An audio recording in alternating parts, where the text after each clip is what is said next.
Good morning. My name is Zuri. Today I will be giving a presentation on the basics of research data. This presentation will attempt to answer such questions as: what is research data? What is the role of data in the research process? How is research data created?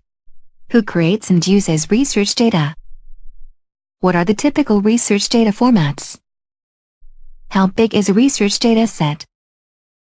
What does the term metadata mean? To better demonstrate the basics of research data, we will also be visiting a few researchers. This will enable us to have a good look at their research data. Well, what is research data? Research data is all factual evidence which is collected or generated by researchers in the course of their work, while they are studying people, things or events. The aim of collecting data is to expand existing knowledge. All researchers collect or generate data. Here are some examples. Medical science, war history research, agricultural studies, aeronautical engineering, computer science, library and information studies, environmental science, climatic studies. We can see that all scientific disciplines create and deal with research data. It is important to understand what the aim of collecting research data is. The aim is to expand existing knowledge. Research data is used to answer a research question. But what is a research question? A research question is the most critical part of research. It guides the whole research process. Our intrepid researchers will explain the research questions and data collected. Hi. I'm Simon, a medical researcher. My research aims to answer the question, does eating fat make a person fat? To answer this question, I need to collect data. I collect data from 5 groups of human subjects, my patients. These 5 groups would follow different diets for 16 weeks. The diets differ with regards to the fat content of food ingested. The data collected from patients would include full body photographs and body fat measurements. I would then look for a correlation between diet followed and weight changes. I am Zach, an agricultural scientist. I am interested in answering this research question: can a new pharmaceutical product known as salbutamol treat blue tongue disease? To answer this question, research data is required. I am collecting data from 3 groups of cattle: a group given the medicine when displaying symptoms, a group given the medicine as soon as rainy season starts, and a group not given the medicine. Data will show in which group the disease was less likely to flourish. Did you know that cows love dancing? I've been married long time ago. Where did you come from? Where did you go? Where did you come from, Cotton Eye Joe? Hi. I am Joni, and I am a student, busy with a master's degree in library and information science. I want to know what are the challenges and obstacles experienced by students, using mobile devices, such as smartphones or tablets, when accessing and using this university's library services. An online survey is to be completed by all regular users of the library services. This will provide me with the research data I require when answering my research question. I hope that the concept of a research question, and how it is answered by research data, is clearer now. Now that we know that research data is an integral part of the research process, we might wonder how it is collected or generated. Data can be collected using a variety of methods. What is being studied, and how, will determine what data will be produced. Data can be generated by doing interviews or surveys, or by doing experiments or clinical trials, or by observing and recording well-defined events. These are just 3 of the most common data collection methods used. Let's have a look at what a few researchers have to say about their data collecting methods. I am Pamela, and I am a war historian. I collect data by interviewing war veterans. As a medical scientist interested in the role of fat ingestion on body fat, weight loss or weight gain, I would collect data via interviews, taking body fat measurements, and taking full-length photographs. I collect data by taking samples from animals, instrument readings when using electronic equipment, and by accessing their veterinary histories and records. As a researcher in library and information science, my data is generated when library users complete an online survey, asking them about the library service challenges and obstacles experienced. So they would be able to complete the survey anytime they are online. They could be at home, or in town somewhere, or even while being bored in the classroom. I am an environmental scientist, and study the natural world around us. Currently my interest is desert studies. To collect data, I take photographs of the environment, I collect small sand samples, and make video recordings of dune movements. Hello, I am a climatologist. I do climatic predictions for the next 50 years, up to 2060. I use available data supplied by weather stations, and use this to create climatic models. What a varied lineup of researchers. Did you notice something interesting about the data used by the last researcher, the climatologist? He mentioned that he uses data supplied by weather stations to do his research. We call this type of data, this data generated by someone other than the user, secondary data. Data that is originally collected by the researcher is called primary data. So, in short, secondary data is data from other sources that has already been generated, while primary data is data collected for the first time. Let's recap what we have learned so far. We now know that research data is created while researchers are studying people, things, or events. Research data is generated in order to answer a research question. All researchers, and all scientific disciplines, make use of research data. A distinction can be made between primary and secondary data. Research data can be collected or generated using various methods. Experiments, observations, and surveys are a few of the more common methods used.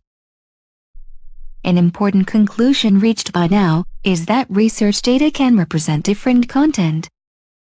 As a result of this, research data can exist in many forms, formats and sizes.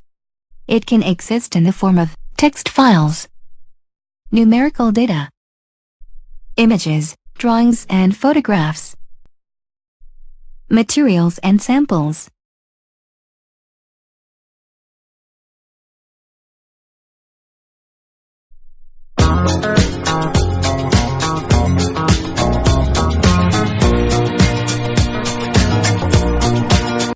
I think it is time to visit our researchers again.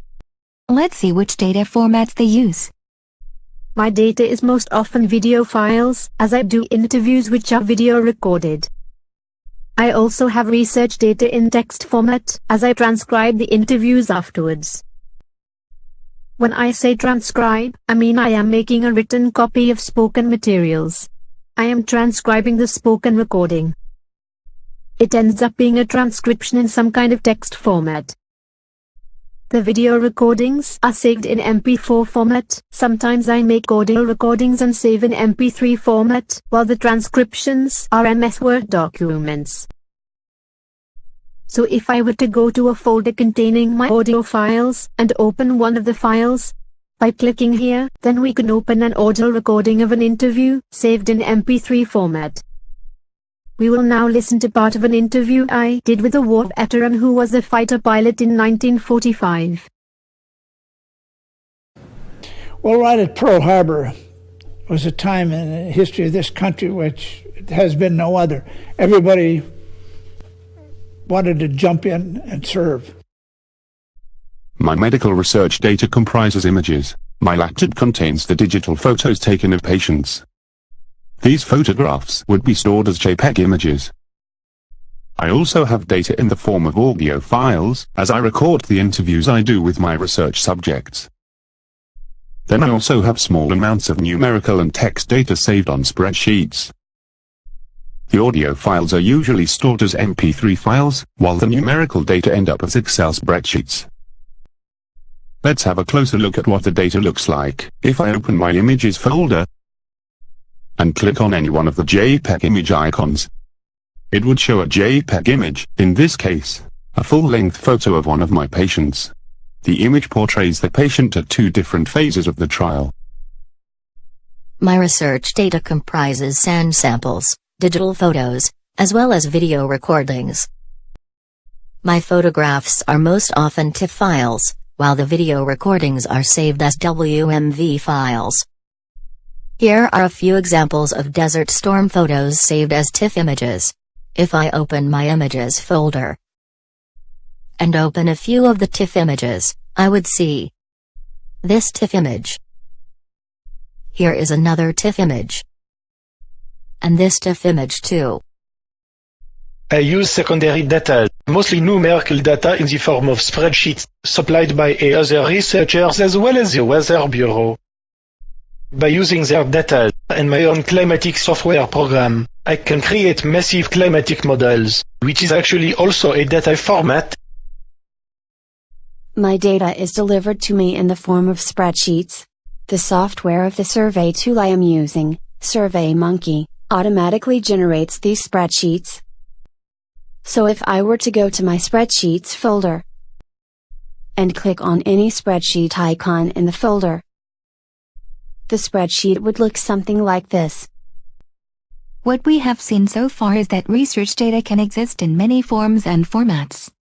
While most data nowadays are digital, data can also be non-digital. As is the case with materials and samples, artwork, and older non-digitized maps, photos and books. Research data formats can in some instances be discipline-specific. An example of this is meteorology, where the gridded binary, or grid format is used. Sometimes, research data is uniquely instrument-specific. An example of this is the data generated by the Olympus confocal microscope.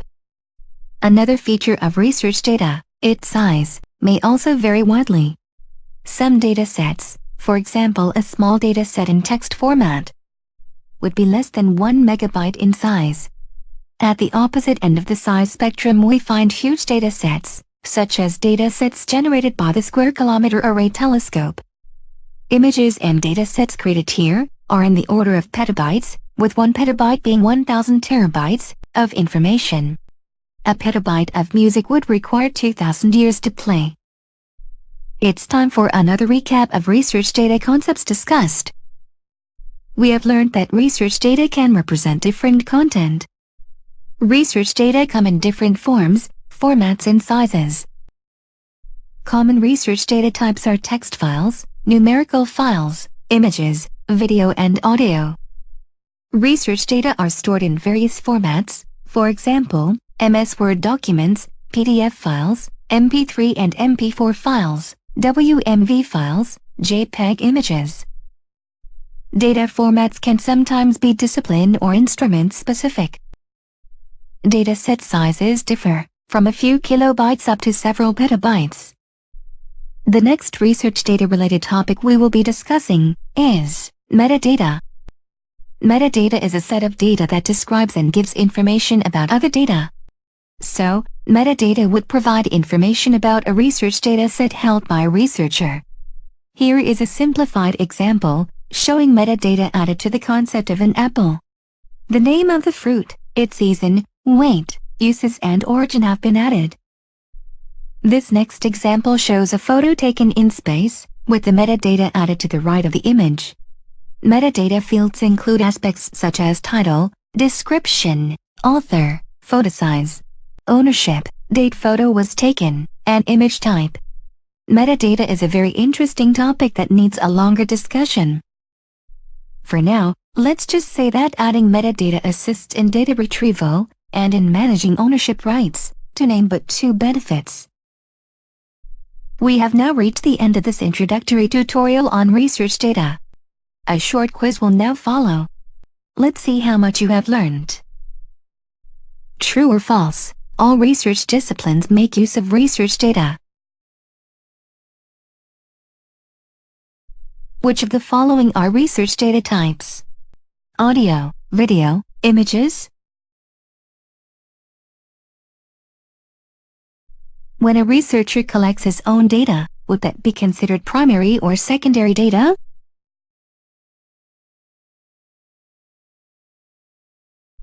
Which of the following is a typical data set size?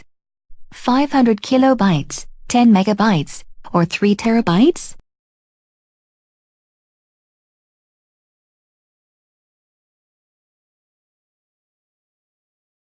True or false? A historical orchestra musical video, which is stored in old VHS format, cannot be regarded as data. False. It can be used as data. It can provide information about the stage setting, for example. Or it could be used as data when studying the change in video quality over time. Which statement is true? Metadata describes research data and assists in finding data. Metadata is a synonym for research data. Metadata is a term used when a researcher does not generate his own data.